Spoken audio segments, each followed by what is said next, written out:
Okay, welcome everyone. I'm so excited to be with you tonight. We are gathered around sunset. It looks pretty beautiful from this point of view. You can see the elaborate altar. That's Oya and Olokun, my mother and father, holding it down with all my ancestor stuff. I've got a little mini ancestor altar and that white plate to the right. And so we are supported from all four directions to call in this new season, new 6 weeks as we access the or activate or connect with the harvest time of year. This is a powerful time and only one of two times in the year where we can connect to literal physical balance. So I always kind of repeat that throughout. It is highly encouraged that you tap in wherever you can to restore balance to your mental, spiritual, physical, emotional selves, right? This is what we're doing. Recalibrating with the light. Let's stay in sync with the seasons. So if I were going to break it down for some of my newbies, we do look at winter, spring, summer, fall as the turn of the wheel that everyone's pretty familiar with. Has to do with Aries, Libra, and Cancer, Capricorn energy. So that'll be in your post-call goodies as to where that's activating just for you personally.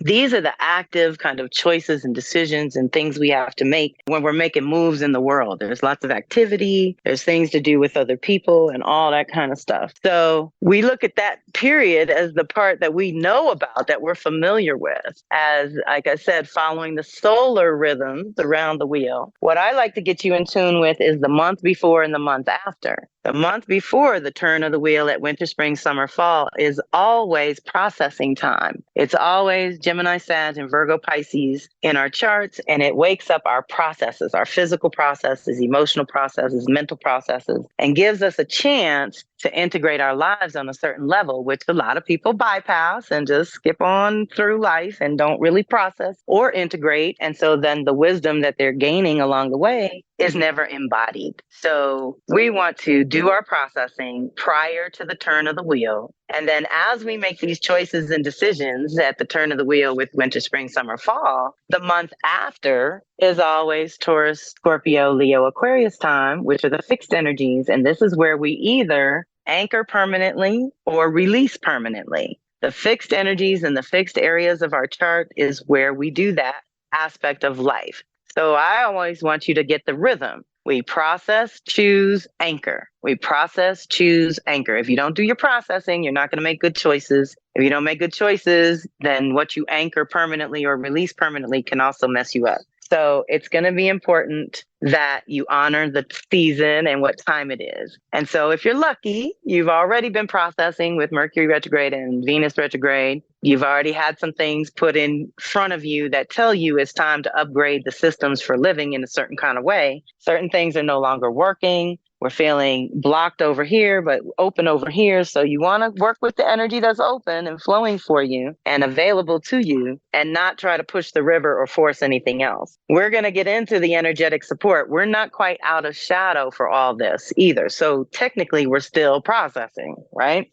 But over the next 6 weeks, you will be making some commitments and some choices over the course of the next 6 weeks. So we want to look at what's been going on. We're at harvest time, 9 months into the year, which basically means whatever's done is done. Make it work with what you've got, and honor the energies, plug up the energy leaks, right? So that we're not leaking energy that could be better used. If you realize by now something's not going to take this year, you want to withdraw your energy from those projects or people or whatever and bring in that grounding that you need to take back those resources to channel them another way. That's what we want to do. And this throat is not clearing easily, y'all. Give me a minute. Okay, y'all. Let's try that again.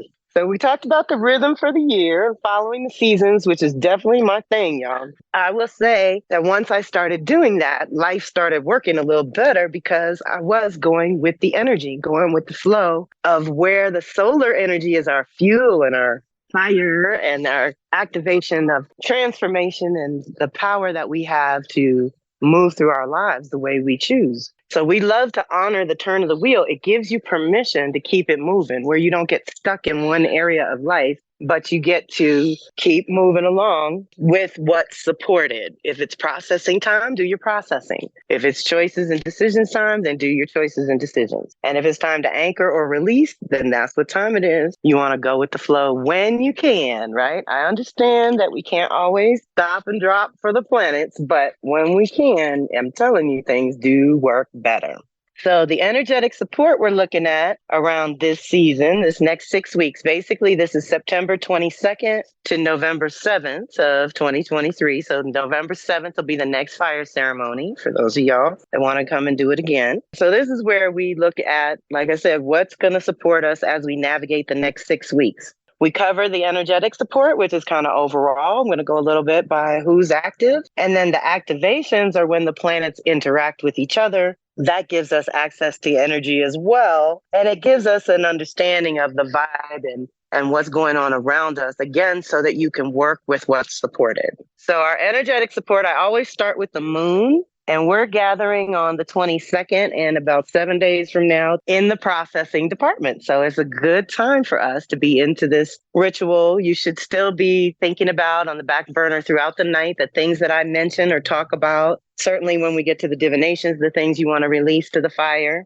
Hopefully you all have your own little fire safe bowls and things that you can rip it up and burn it and then take the ashes to living water or bury them in the earth to be composted back to mama. That is generally what we do, a burning bowl on the full moon every month. You can do it. A spiritual bath is a cup of white vinegar, a cup of baking soda, and a cup of sea salt. And that cleanses your aura and it makes your skin super soft. So there's lots of ways we do cleansings at the turn of the wheel as well. So our lunar support is this full moon coming up is going to be a huge release on 9/29 with an Aries full moon that is the precursor to the Libra new moon solar eclipse. This is a new series of eclipses coming in. So we still have about a year and a half to go with Aries Libra eclipses. They are just getting started. This month brings the second one in a series of 6. So our Aries full moon is allowing us to release anything that is no longer part of your identity or purpose. It's no longer who you are or what you want. This is what you can give to the fire. You know, if you're rebirthing your identity or your purpose and your passion for the things you want to do in the world, you know, Aries is all about you, the individual.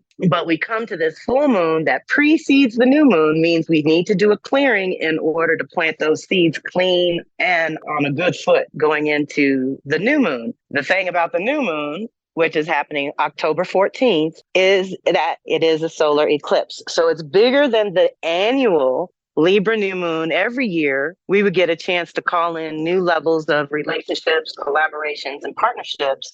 And now with the eclipse, we're calling it into the tune of 10 and 20 years. So once again, I did not write those years down, but I think I kind of know it by heart now. It was about 02 to 05 last time we had these Aries Libra eclipses. And then the midpoint would have been like 2013 to 16-ish. So we know that we had upgrades during those years to our individuality and to the relationships and partnerships that we attracted along the way as our identity evolved, right? So think about those years and what kind of relationships were you engaged with and what was working and what was not. The idea with cycles and patterns is that if it was going well, then you can take it to the next level. If it did not go the way you wanted it to those years, then you want to be super conscious about not repeating mistakes. So being mindful, tracking as best you can. You can look through your photos if you have journals or calendars, things that you can go back and look at those years just to see what you were up to. It's usually pretty telling and interesting. Now, as we move through the Aries Libra lunation, is that we're resetting ourselves. And then, like I said, the things that we want to call in with our partnerships and collaborations. That is leading to the last Taurus full moon lunar eclipse in the Taurus Scorpio series. So we're finishing up one. We're in the crossover year, which is always very chaotic. And so we are coming out of about 2 years of a shift in our values. Now, of course, we could tie that micro to macro. The world shifted, COVID shifted all our values, right? But internally, these eclipses have to do with the moon and the sun. That's way more personal, internal, and you, the individual. So where the upgrades happened around our values and priorities and our creature comforts and personal security, how we define those terms, like what's sustainable, what's natural, what's healthy. Now we're shifting to the people we got to deal with to do that, to have that new level and the new values expressed at this higher level now that you have more consciousness, more experience, all that. So we're starting one series and ending another right during this 6-week season that we're talking about tonight. So as we move to 10/28, that's October 28th, is really close to Halloween, and all the ancestor work is going to be in full swing by then for the Taurus full moon lunar eclipse. So now we're breaking patterns again for 10 or 20 years. Think of a couple of years after the ones I already mentioned. When we get to the post-call goodies, I'll make sure to list all the eclipse years, I promise. Know that you are shifting so that you can get to the November 13th Scorpio new moon, which is the conception point where you conceive basically the new year if you're just working on an annual rhythm, or for you, the individual, you might be conceiving a whole new you that you want to birth in the new year of 2024. So the lunar work is very tied to the eclipses, y'all. Eclipses are radical change agents. They shake things up and wake things up and remind you of those cycles past that I mentioned. And it's usually out of your control where you have to change or make a choice or go in another direction. Like I say, you might be going along your path and you hit a dead end and you have no choice but to turn left or right. That means the universe is asking you to make a choice to go this way or that way. And we're all sort of at a crossroads of going to our own next level after the break to realign around all our values over the last couple of years. So as your values shift, of course, your interactions with other people and the type of relationships and collaborations that you can magnetize is going to shift as well. Now, like I said, we're talking today on the 22nd. October 4th is when Mercury finally comes out of all its retrograde zone and moves into Libra. So we always think about what things do when they move on from the process. Mercury's been in the process, upgrading our systems for living and doing a mental body upgrade. And now as it moves through Libra, we can actually contemplate the kind of relationships or collaborations we want to call in. We can access a little more mental balance with Mercury and Libra. I like that. It's going to be there till October 22nd. Then it'll move into Scorpio until November 10th. And like I said, the next time we get together for a seasonal shift will be November 7th. So this whole season, you want to think Libra, Scorpio, Mercury moving through that zone in your life, waking things up, making you think a little differently about your primary relationships and your intimate partnerships. There's a huge upgrade because of the lingering in Virgo that recalibrated your systems and kind of, like I said, what's healthy or natural or functional for you, the individual. And now you got to go renegotiate with the people you love. That's Mercury and the mental update, right? Or let's say upgrade. On October 8th, Venus is going to move into Virgo and finally get out of her Leo retrograde zone. And she'll be in Virgo till November 8th, which is right when we get together. And she'll move into Libra at that point. So she's really going to be in Virgo for this solid time between October 8th and November 8th. Oh my God, it's an exact month. So there you go. That is, again, the first thing she does after the upgrade in Leo. So now that we've upgraded our creativity and self-expression and our presentation to the world, how we would like to present ourselves personally or professionally, now we go through Virgo and it's like, again, what works, what's functional, what's natural, what are you going to be able to maintain and sustain? Venus is relationships and finances. So while we've had this huge rearrangement going on in Leo, now we can get organized. We can reset the systems. We can put new systems in place. It's gonna be good. But you're of course gonna have to negotiate with those people closest to you. And then on 10/10, October 10th, Pluto goes direct in Capricorn. So we have one more year of it zigzagging back and forth over the end of Capricorn, beginning of Aquarius. This is facilitating a huge upgrade, but why it's relevant to us in this time is that it has been backwards already for probably 4 months, 4 or 5 months. And that's been facilitating another aspect of transformation on a deeper level. Again, over those end of Capricorn, beginning of Aquarius zones in your chart, Pluto is purifying, distilling things back to their essence. And in this case, we are making the deeper connection to the ancestors. Capricorn to me represents the council of grandmothers, the council of elders, and the ancestors who have the wisdom, right? The feminine wisdom. Capricorn's an earth sign. That means Saturn is a feminine. It's been hijacked by the patriarchy to be masculine, but that's not its nature. So while Pluto's moving through there, getting us reconnected to what fundamentally works and what works for the greatest number of people. But as it moves through Aquarius, we're going to have to figure out the balance between humans and technology and what is natural for us and how much of this AI can we really stand before we blow ourselves up. It's going to be crazy and deep with Pluto. Pluto digs up what's toxic and rank and decayed and has run its course completely and needs to be composted back to zero, basically. I don't know how many new folks we got on here, but I guess I could give you my quick little Pluto rundown. As it moved through its home sign of Scorpio, it spent the shortest number of years doing the deepest, most powerful transformation it could do in Scorpio. But if you know anything about the 80s, there was also a lot of weirdness around money and power and sex and death and all the deep Pluto Scorpio things. So I feel like we got purified and upgraded there. In the 90s, Pluto went through Sagittarius, and that's when the Vatican was exposed and all the organized religions were proven to be, a certain level of toxicity when they weren't done with integrity. And as it moved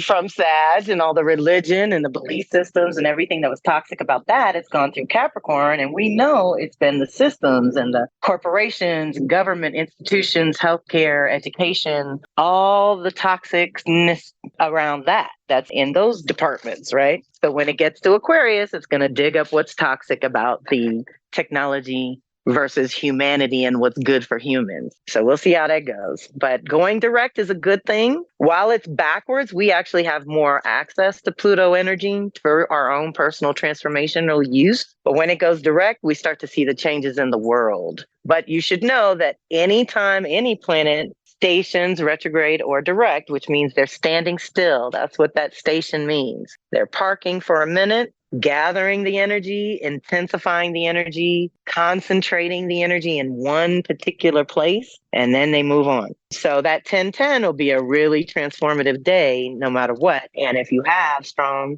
Cancer, Capricorn, or Aries, Libra, then it is personal. The very next day, Mars enters Scorpio. This is going to be she usually spends about 2 months, but it says October 11th to November 24th, which I think is around Thanksgiving time. So that's definitely past our meeting on November 7th. So the whole time, our 6 weeks, Mars is going to be in Scorpio. That's another rebirth conception point around who you are and what you want. Mars is your choices and actions, what you're passionate about, what gets you moving and active and proactive on your own behalf. It is all about you. Scorpio is very personal and it's very psychic. So you should be able to trust your intuition as you make the connections. Again, after the upgrade of values and priorities and the upgrade of systems for living, now you can go forward. Scorpios are creative power. It's how we manifest anything. We have to go into the void where seeds germinate in the darkness and conceive the new vision. And so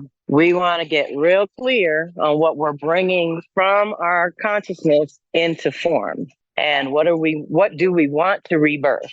So we get to rebirth something that also Mars takes 2 years to get around through all 12 signs. So it hasn't been in Scorpio for 2 years and it won't be back for 2 years. So that's also a good energetic signature for my Taurus, Scorpio, Leo, Aquarius babies, because that's going to activate energy and passion and awaken something, or at least start getting you going on the new conception that you want to birth going forward. October 17th, Juno moves into Virgo and is going to retrograde and go direct. So now here we got someone else that's going to linger in Virgo. After our mental upgrade, now we're going to upgrade our partnerships. Juno is what we're deeply wedded to, committed to, and how we do partnership and usually intimate partnerships. So again, we have to go back to what's healthy and natural for you, the individual, and how can you increase that health and well-being of your partnerships and collaborations. Let's use her for that. It'll be the whole time. It's going to be a 10-month process, y'all. So she's going to be there in Virgo all the way till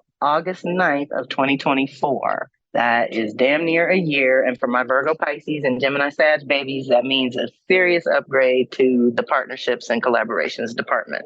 Again, with the processes, the systems, the support, the organization around how you do partnership, tending to those details. That's what Virgo always wants us to do. And then we get into a little early November. It's getting interesting too, because November 2nd, Vesta, who's lingering 10 months in Cancer. So what is sacred to you, the individual, at this moment First of all, it takes them 5 years to get back around to the same sign. Lingering for retrograde, it's probably been 35 years for all I know. I'd have to look it up. But making your self-care sacred, not just important, but sacred, is where it's at. With Vesta, we tend to focus. So with Cancer, it's what feeds you and nourishes you on the deepest soul level. What allows you to have good boundaries and protections, because Cancer is kind of security oriented.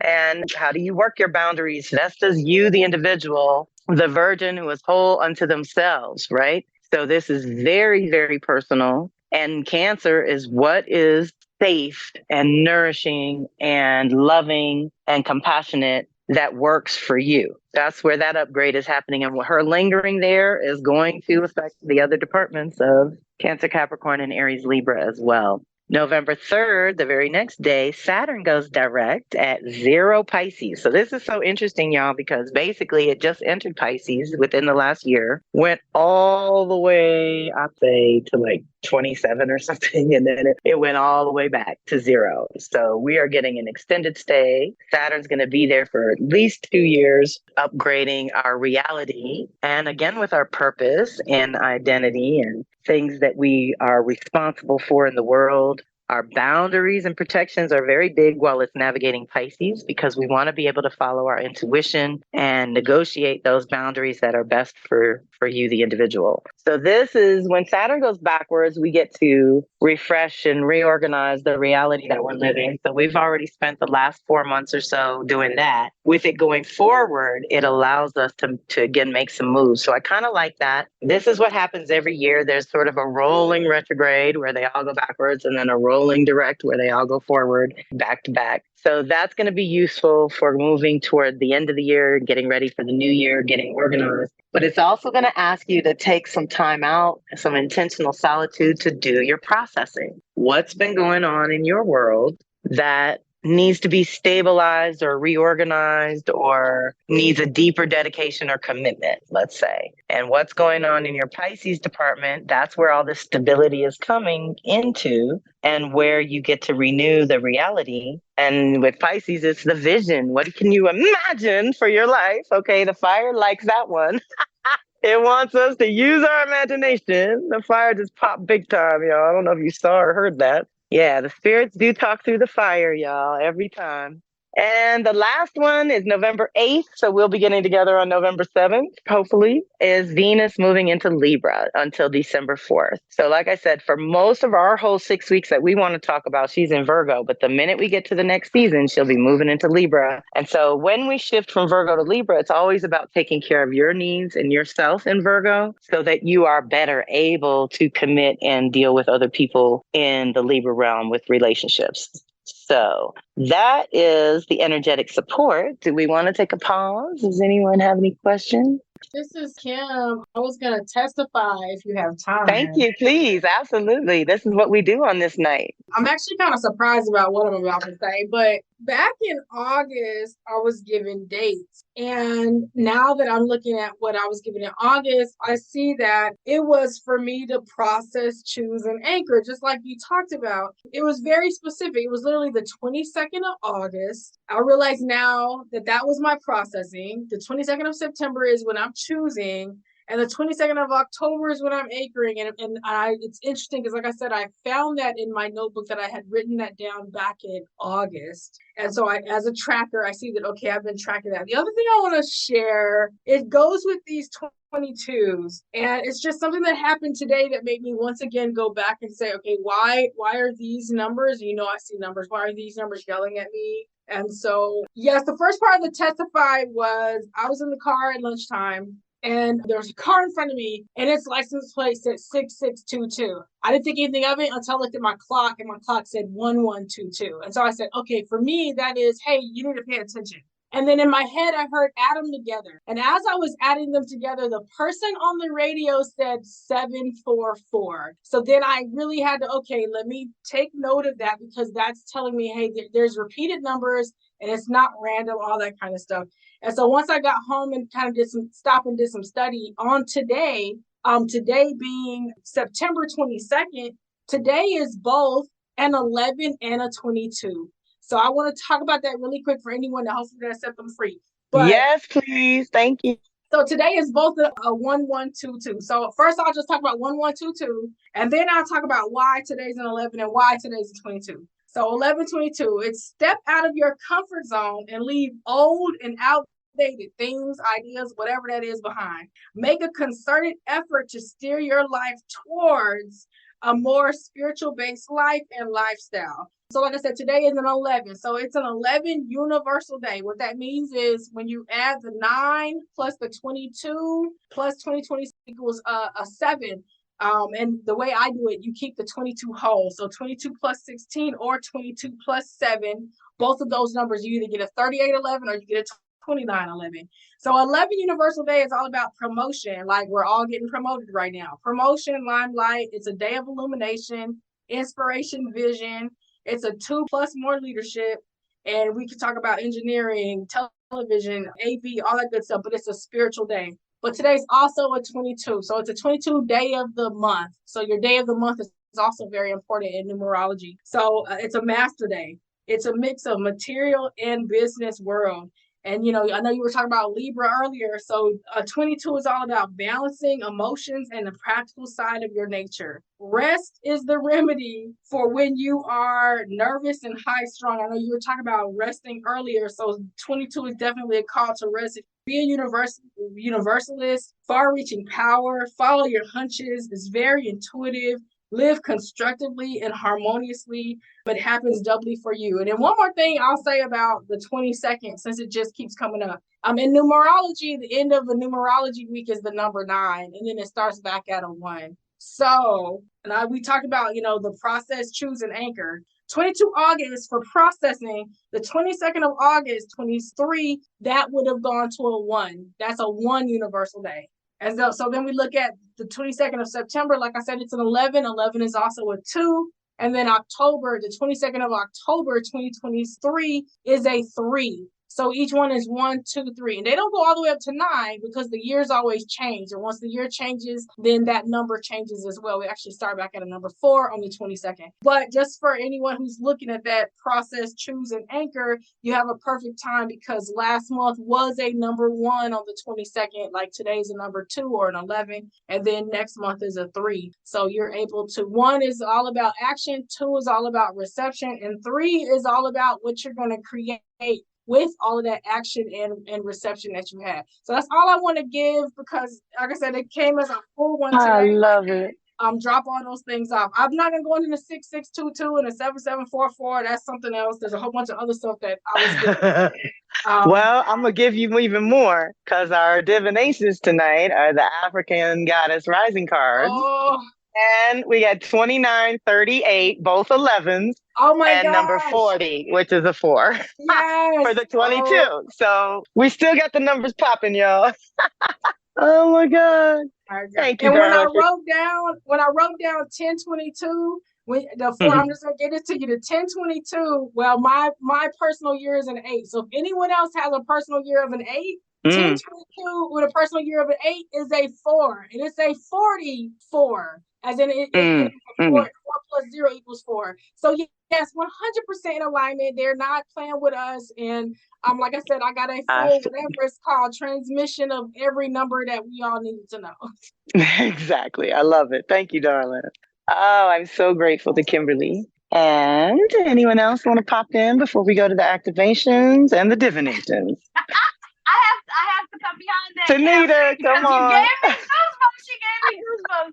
Because yesterday I was talking to my niece and she was like, oh yeah, I need you to go to my unit. It's 3122, right?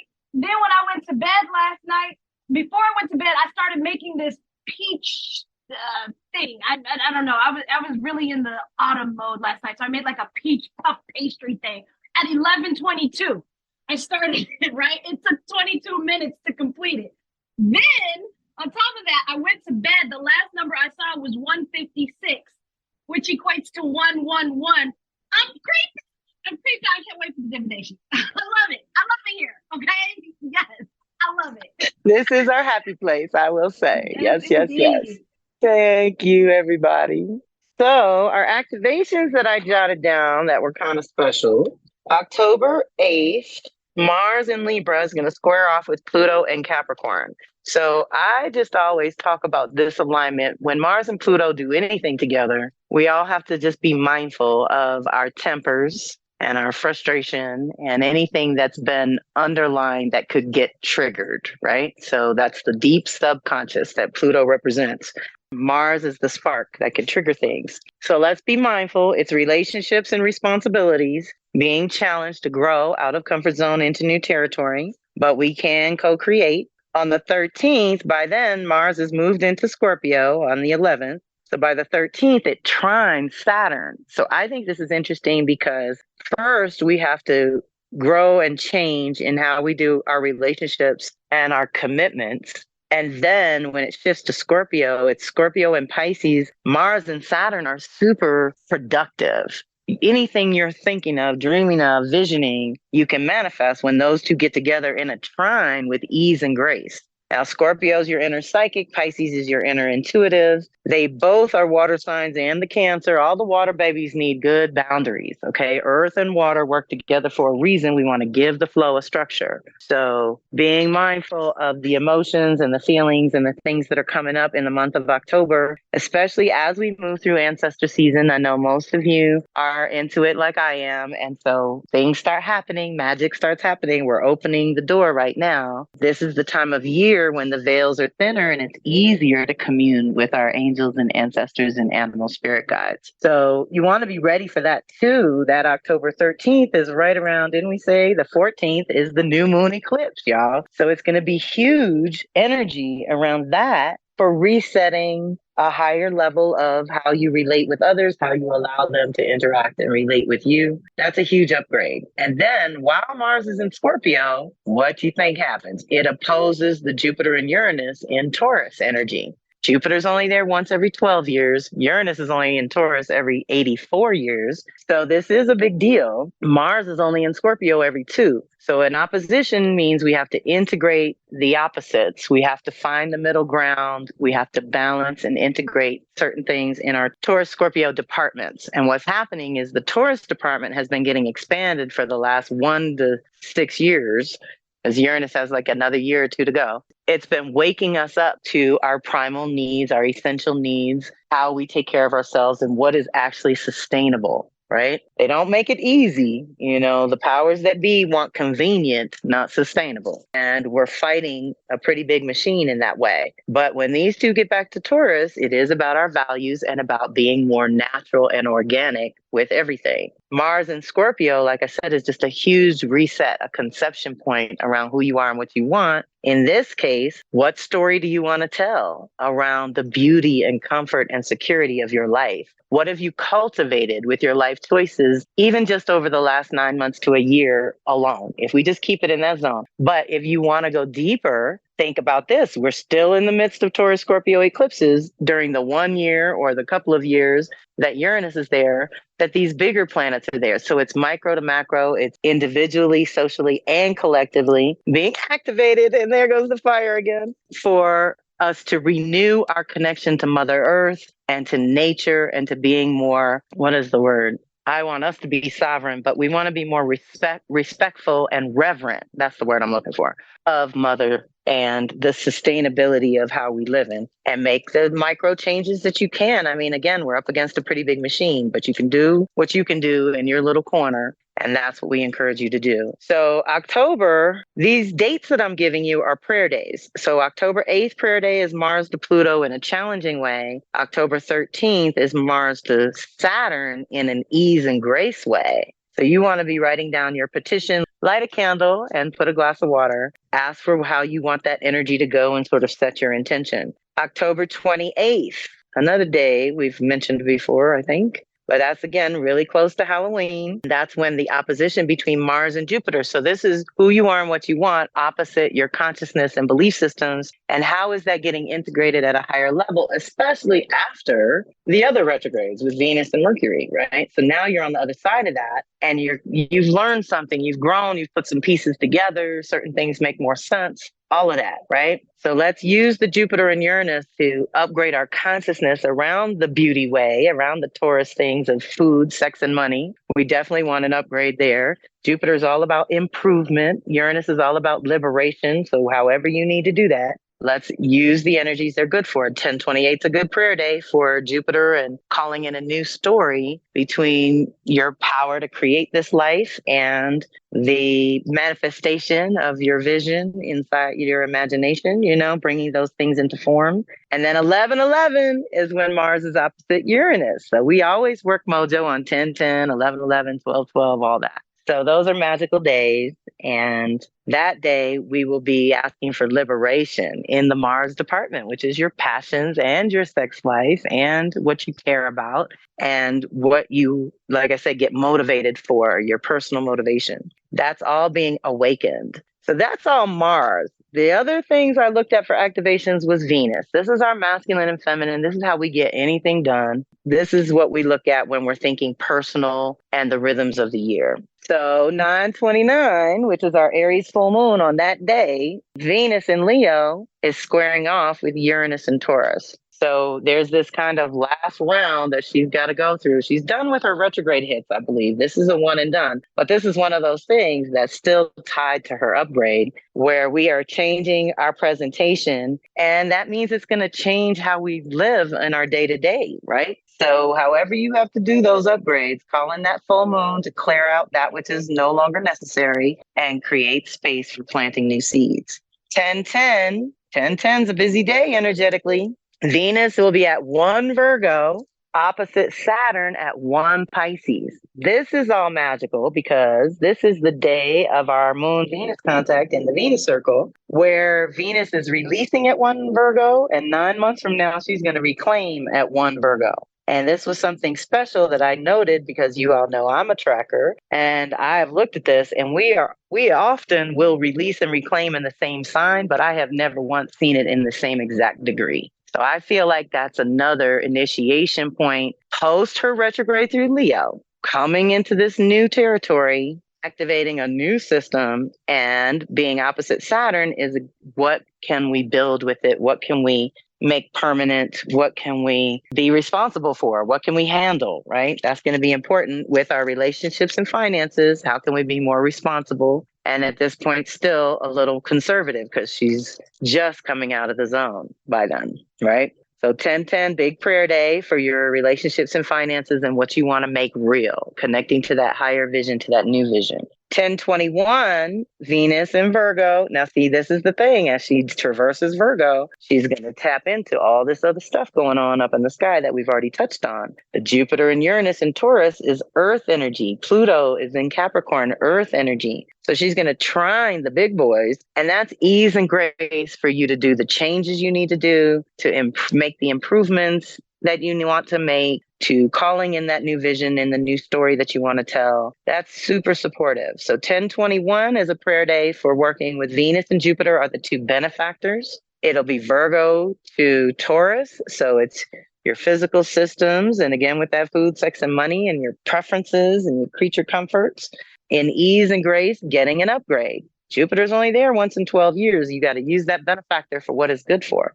1031 on actual Halloween, she will trine Uranus and Taurus. So it's back to back too. Think of how Jupiter expands our consciousness and thinking, and then Uranus comes in and just cracks us open and wakes us up to that next level. And there ain't no going back. And then the last trine will be November 6th with Pluto in Capricorn. In between there, November 3rd, she's going to oppose Neptune in Pisces. So right in between all this ease and grace is an integration with your spiritual practices. And we've already talked about how Saturn in Pisces is bringing that up. How can we be more consistent and organized with our spiritual practices? If you upgrade your spiritual practices right now, your reality will go a lot better. That's all I can tell you. And so with Venus across from Neptune, here is another energy that is best for creativity or spirituality. When those two get together, that's what time it is. So you're definitely still working in the other realms. So November 3rd is kind of a magical day right before our gate of power. So those activations are supporting us as well. That's the masculine feminine for our 6-week process. And now you've got a little heads up. It's a lot of working with Jupiter and Uranus the most, and Pluto most, and Saturn, like I said, so all the big boys. Now, our animal guide for the season is Raven. Raven is our archetype of the advocate. So again, we're looking at what works for you, what is balanced, what creates reciprocity with others. How is it all working so that you can stay sovereign, but still have connections and community and kinship, right? We still want all that, but we do want to try to remain as independent as possible. So we can call on Raven to activate our communication to a new level. We are composting our old needs and desires. We want something new. We want to do something new. Want to move in new ways. And we are tapping into our ancestral DNA. This is the time that wakes up the ancestor work and communication. And we are seeding the new relationships and the new support systems. So this is going to be interesting to see if and how Raven shows up over this time. And now for our guidance. So here's what I did, y'all. I looked at the fall equinox reading that I created over the years. And some of you have gotten it over the years, but it's been a minute. It is a really good one that I used to do. I still would do it now with the Osho Zen cards. So we like those Osho Zen cards because they're very Zen and they're very simple, one answer, ease and grace. So it's a 10-card reading that you would get personally. What I looked at is I realized the first 3 we could use for the collective very easily. And so that's what I did. But once we got to 4 to 8, it was way more personal. So I will be linking the readings that I do in the post call goodies so that if you all want to do one of those, I do all kinds of kind of similar readings that are all $25 for a PDF. I think it's like $75 if you want an MP3 and a PDF, and $125 if you want me too. But there's these great readings that I put together that have unique questions and different cards that we use. So we have that one because it's eclipse time. There's eclipse portal readings. The goddess readings have been popular lately, so I've been mentioning them a little more. And of course, the Venus reading and Astro Tarot reading are always there. But this will be under the seasonal readings on my readings page on Karmic Tools if you all want to go get your own. But what I did for the community was I did the first 3. I want to run through them just so you know what they are. Number 1 is integration. Choose a goal or focus. What do I need to consider at this annual midpoint as I assess my year thus far? We're going to answer that question for the collective, for the community. Number 2 is gauge the imbalance. But when you get your personal one, it'll be all about you. Too much or too little? What is the most glaring or obvious excess or insufficiency at this time? Number 3 says commit, accept, then take the next step. Now that I'm clear on any imbalances or distractions, what supports me as I recommit? Those are the 3 we're going to do tonight that I pulled the goddess cards for. Then it goes on to number 4, honor your nature, masculine, feminine. How can I honor my true nature while fortifying my less dominant nature? Because we all kind of lean in one way or another. Number 5 is navigating multi-dimensions, easier transitions. What do I need to have, know, or understand that will facilitate easier transitions? Number 6 is practice and perfect a rhythm, stabilization. What is strong within me that I simply need to reactivate and practice at this time? Number 7 is be natural, anchor and own it. What have I completely mastered that can totally support me for the next 3 months?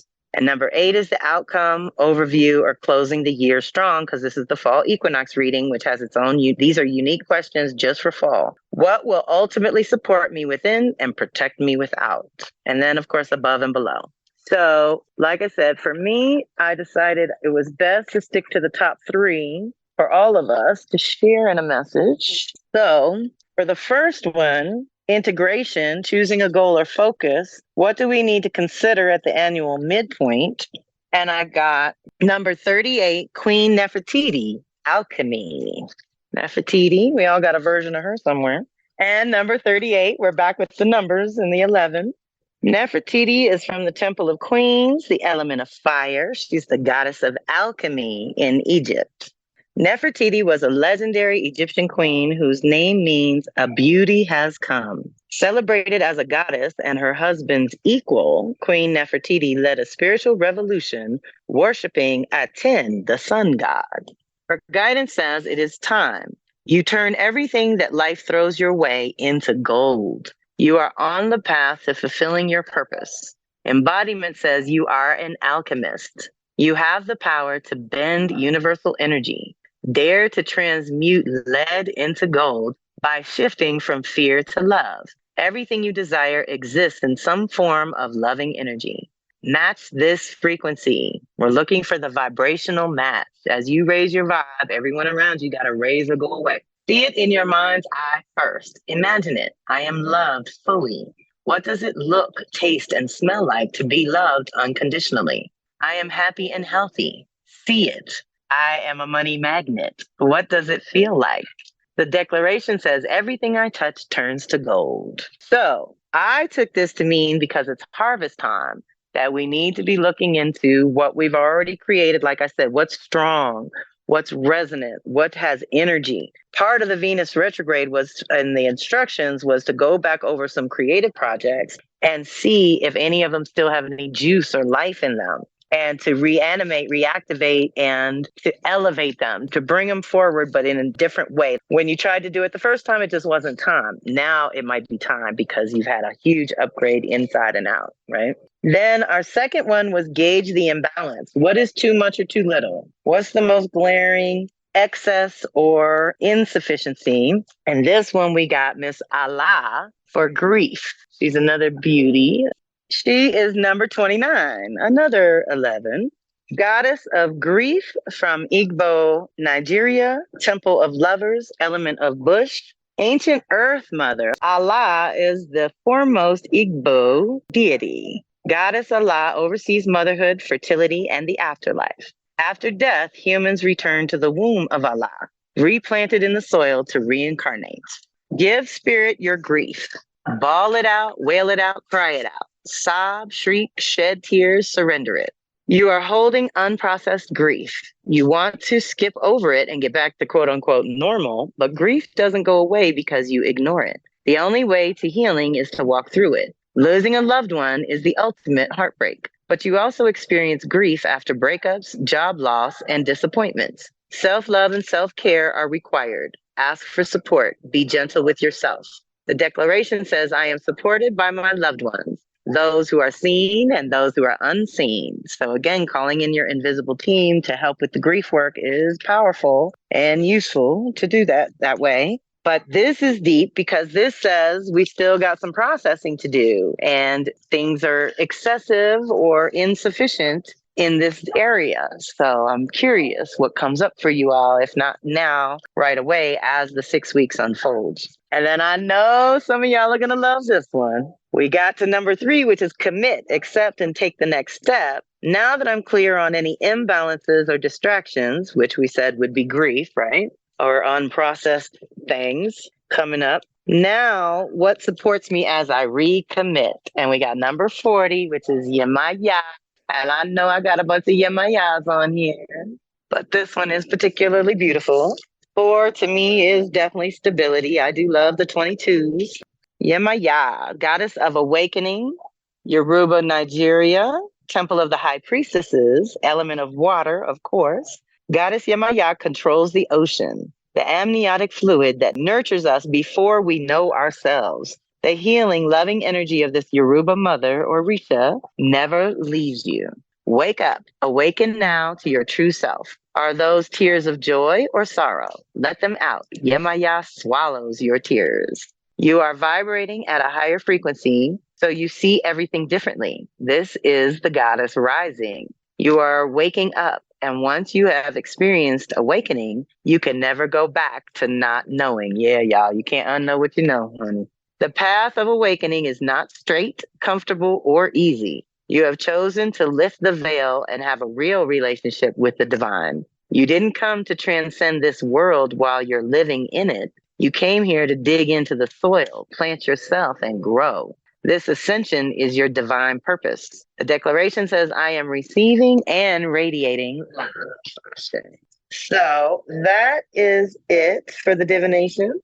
So you are supported to move through the next 6 weeks of all good things. Welcome that balance. Really check in. If you're feeling the imbalances, bring it back. We got 6 weeks to reestablish balance within ourselves so that we can interact with others in better ways.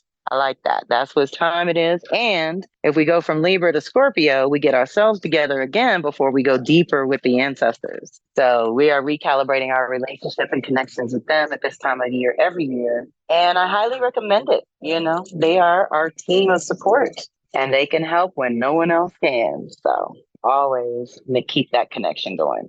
All right, y'all. Much love. I'm glad I got to share the fire and the altar with you tonight. Me and my boys are gonna hang out here. I hope.